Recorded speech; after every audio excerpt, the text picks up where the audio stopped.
बिस्मिल्लाहिर्रहमानिर्रहीम। आज का हमारा टॉपिक क्लाइमेट चेंज क्या होता है। सबसे पहले आता है ग्लोबल वार्मिंग क्या होता है।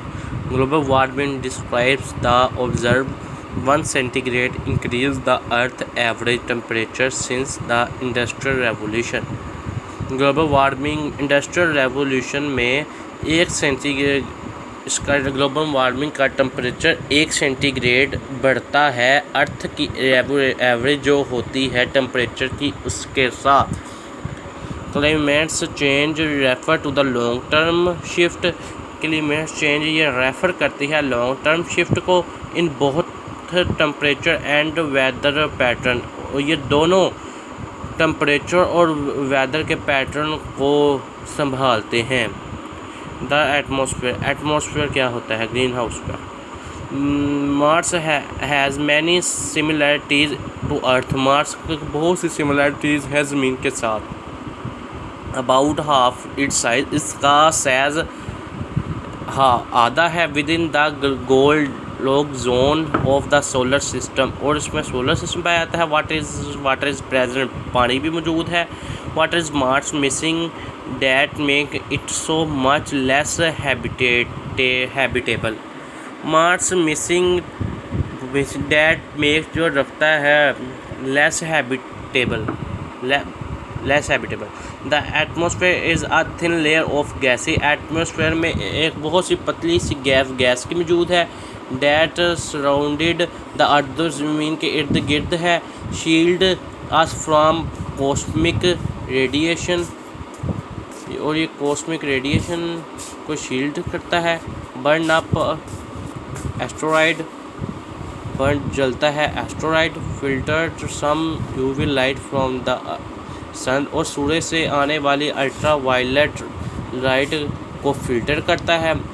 ऑक्सीजन फ्रॉम रेस्पिरेशन, ऑक्सीजन की रेस्पिरेशन करता है। Transport water cross the planet, और वाटर को ट्रांसपोर्ट करता है ज़मीन के दरमियान। लार्जेस्ट नाइट्रोजन सिंक, और वह बहुत बड़ा सोर्स है नाइट्रोजन का। इन हाउस इफेक्ट ट्रैप्स, और ग्रीन हाउस इफेक्ट का ट्रैप्स रखता है। The stratosphere has the ozone layer. Stratosphere ozone की एक तह है।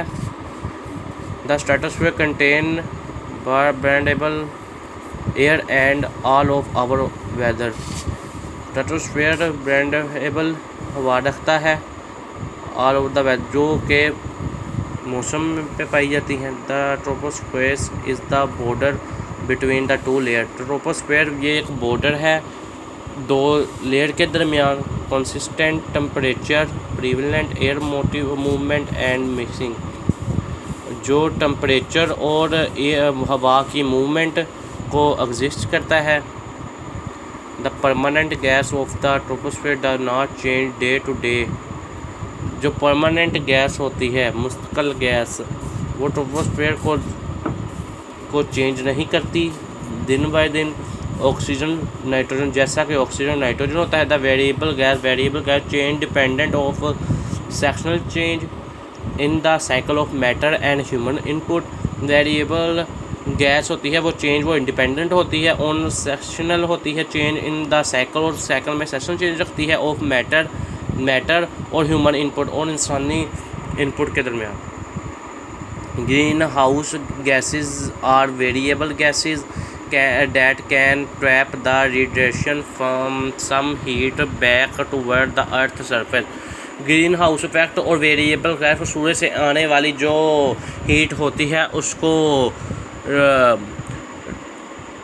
रिएक्शन की तौर पर ट्रैप करती है, जिसकी वजह से हमारे टेम्परेचर में बहुत फ़र्क होता है।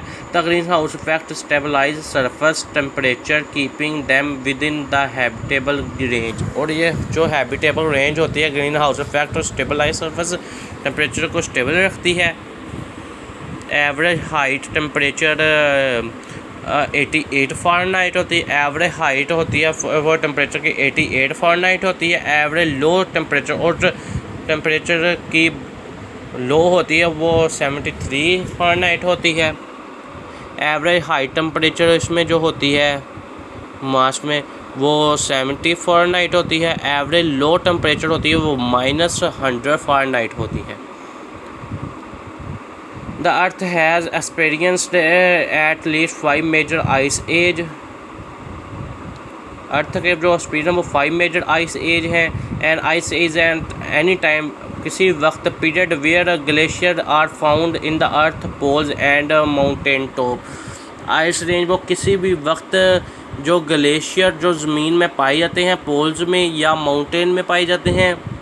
Glaciers are masses of ice formed the accumulation and comparison of snow. Glacier होते हैं वो एक मैसेज नुमा होती है जो कमुलेट होते हैं जो बर्फ़ के बने होते हैं। accumulation of zone snowfalls and compact building up to glacier. Accumulation zone ice melt and run off into nearby bodies of water. जब बर्फ़ वो मेल्ट होती है वो पिघलती है रन और वो नीचे की तरफ आती है nearby bodies of water और पानी के में तब्दील हो जाती है। Within any given ice age glacier will expand and contract. Within और आइस की उम्र को ग्लेशियर विल एक्सपैंड बढ़ जाती है